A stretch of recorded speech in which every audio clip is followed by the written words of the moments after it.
Hello everyone, Respawns here, hope you're doing well. So I have an interesting video for you today. So I am in the mire, I'm going to show you where I am right now. This video, by the way, is recorded, pre-recorded, and I'm narrating over the top just because my microphone decided to not record while I was recording this. But it's cool because we have quite a funky little build for you today. So what I wanted to do is I've been visiting a lot of people's camps, and I realised I'd really wanted to try building under a bridge. I've seen a few people do it, and so I was scouting around and discovered this area here. Now, most people, when they've built under bridges, the ones I've seen, have actually been kind of where a train, kind of one of these bridges goes over a road, so they have kind of two flat surfaces. This I really liked, just because it works perfectly. And also you've got those really cool kind of vines in the front. So it just looks, it's really secluded, and it's an unexpected area. And this is what I was trying to do with here, is kind of use something that I'm kind of not used to seeing. And also, as you'll see in a second, the floors snap in flawlessly. Just an FYI as well, there is an enemy spawn nearby-ish here. Like not too far up, just up top. There's a dead Brahmin, so often dogs and death claws, and even once a sheep squatch does spawn there. But to be honest, my experience is down here you're slightly outside their aggro range, to the point where I had to kind of wander up. I did have one instance where what do we call it? A couple of the gulper things decided to annoy me a little bit, but generally speaking, with the walls, everything is pretty fine. So you do have these skeletons here, and there's a few bits and pieces. So if you do decide to build in this location, make sure that you just kind of collect all of there's loads of chems and stuff. And also, you see where I've got the floor, it's actually just slightly above the side, the kind of height of the crates. So it'll take a little bit of a nuance to get it in, but if you have it center, it's pretty grand. So one thing you'll notice in here is that I can't actually place one wall on each side. So what I do is I build these weird little alcoves as well. So I pop the walls on first. I'd already built this part, by the way, while I was doing this. Like, I practiced with this little part, and then the rest of it was, me kind of making it up.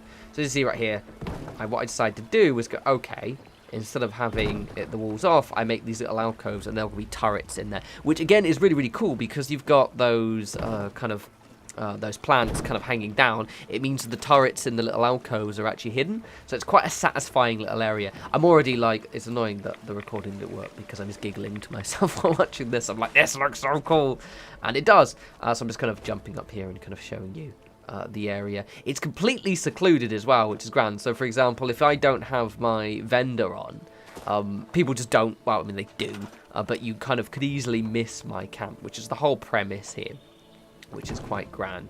It's got a simple build as well, which I'm quite impressed with. I expected to kind of have a little bit more twatting around. I mean, I twatted around quite a bit, but a bit more than I end up doing in this. So what I'm doing right here is I'm building a little walkway. I do a little thing as well. I do a little thing. So currently right now, it obviously doesn't work very well. Like, there's no way of me getting down. So what I'm going to do is I'm going to raise this up. Up we go. So I'm holding down the A button, and then using I'm on an Xbox controller, using is L2 to make it, and then I let it go for a second and it snaps down, and then I snap that on. I have a little bit of a moment first, as one does. I think I'm just thinking what to do with my life. I don't know, I was trying to put a roof in there.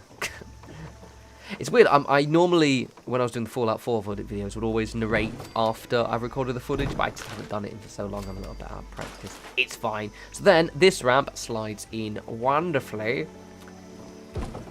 Wonderfully, there we go, bosh. And it makes for quite, I don't use those ramps very often as well. I've seen a few players using them inside player homes. Also, there's a random piece of technical data here, I don't know why. I tried to pick it up later, you can't pick it up, and I wrote correctly reading that that's like a weird bug in the game, or it's like maybe some kind of weird placeholder. Anywho, but it works and it looks grand. So mostly now it's just pretty straightforward of me just kind of putting the various bits and pieces in. The decoration is quite fun, which I get to in a sec. I do have a little bit of a moment with all of these fences, but they do get in. And with these fences, you have to kind of look down quite heavily, so often you'll find that it looks like they're trying to snap in like up there like that. You really do have to look down. So if I hop over here, I could do it here. So if I look down, or if you need to just get your character on a kind of lower plane. So potentially even means crouching as well will help. Or a bit of a lag boost there. But yeah, no, anything that kind of enables you to kind of get lower as you can. A little bit of a fuckery, but you get there eventually. So what I should have done here is just crouched. It would have probably saved me a huge amount of headache. And also just maybe removing the thing it's snapping to often helps. So like here, it just kind of works absolutely fine. And then it's all good. And then it's all grand. Oh yeah, I do have a little bit of a server lag in this one as well. For whatever reason. Look at those places. The little things in there look really, really grand. Ah, I'm so happy with this one. So this is on my building character as well. So my main guy still has his Maya base, but like a wee bit further north than this. However, I don't know if I'll move his base here because I do love that. But at the same time, it would be nice. There is another area actually in the Maya, because I've been spending a lot of time in the Maya because a lot of the tadpole quests are there, and it's just a cool location as well. So there might be... I'll try and not do the Maya all the time, but just potentially the next video might also be in the Maya. Because I spend so much time there. It's so cool. It's the best location in the game. I'm so excited with all the new content. But I'm mostly content with the Maya. It's my home. And also I think now that I'm a little bit better at surviving and not getting myself murdered, I don't tend to struggle with it so much anymore. I'm just popping this out of the way. Gibbering to myself. So yes, we've got these wee little alcoves, and they're quite hidden. Obviously they're not, hidden in an NPC, it doesn't really matter, but it does look quite grand. What am I doing? Am I popping lights in? I am popping lights in, which I eventually take out. I squeeze generators in here eventually, which is also a useful thing. With the small ones fit in. With the small generators, if we put them next to a building, it seems kind of one of those things that I always forget, and then I realise, oh, it's because the generators belch loads of smoke, right?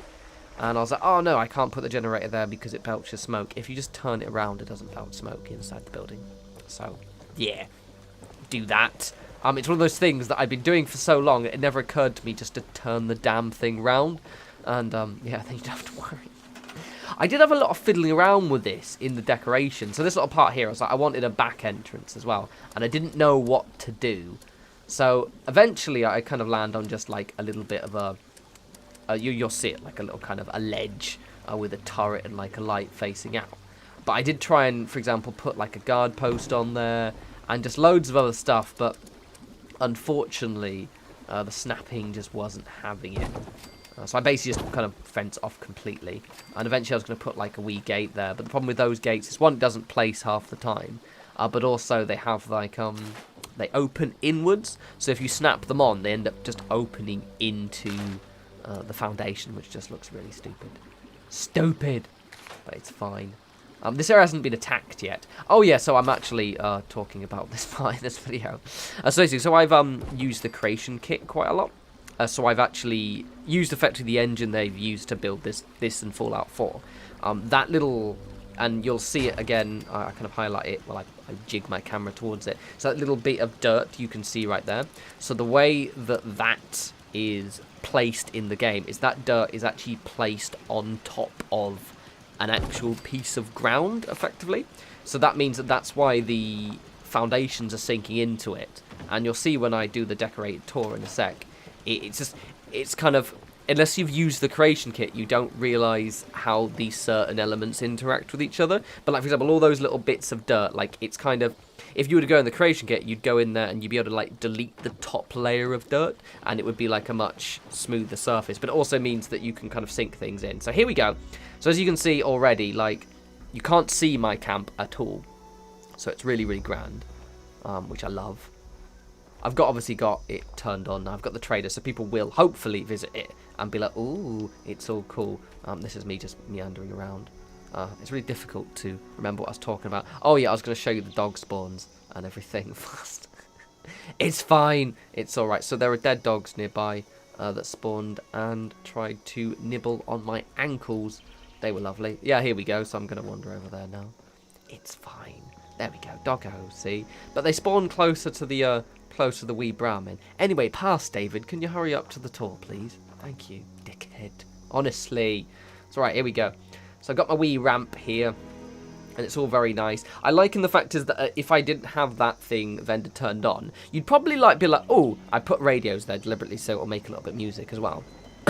But you wouldn't notice it, but you might just notice at the corner of your eye, and that's the kind of thing I wanted to go for. I need to get more stash boxes on both my characters actually, but especially this guy. I've got literally most of the furniture I like, other than the stash boxes, because I use them for kind of like clutter. And right now I've got basically I alternate between those four.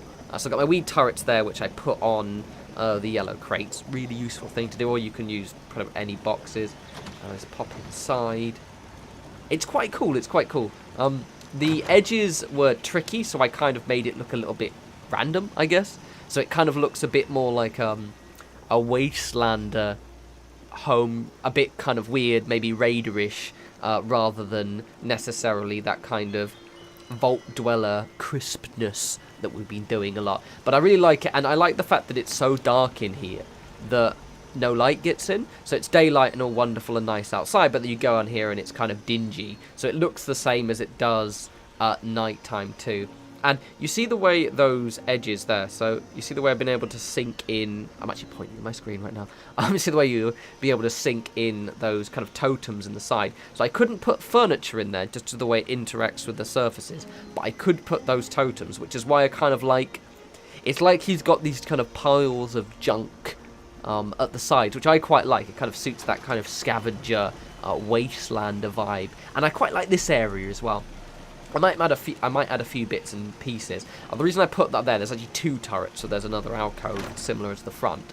But that's where I remember the kind of, not the gulpers, the anglers coming from the one time I was to track down the river. So they should pretty much, they're only like level 15 when I saw them, so they should be able to get murdered. But yeah, that's it. I hope you guys like it. I'm really, really pleased with this one. I'm trying to use different weirder locations, and I think I kind of made quite solid use of this area now. So as always, follow me on Twitter at norespawns. I'm going to have, I keep saying it, I'm going to have, if those of you who've been watching the Don't Starve videos, I'm going to have the final episode soon this week. It'll be the next video. There I am, just reminding you where it is. And mainly because I'm going to be starting doing Elder Scrolls Online videos very soon. I've been playing that a lot. One of the reasons why I haven't uploaded a video in a little bit longer than normal was because I've been trying to kind of speed myself to end game, enjoying the game while also trying to get myself to max level, and that way I can kind of make videos because I really enjoyed the game and I think it could potentially be quite a nice staple on the channel, but that'll be probably on the weekend. But anyway, until that point, you guys have a lovely week. As always, follow me on Twitter at norespawns, and I will talk to you fantastic bunch soon. You take care.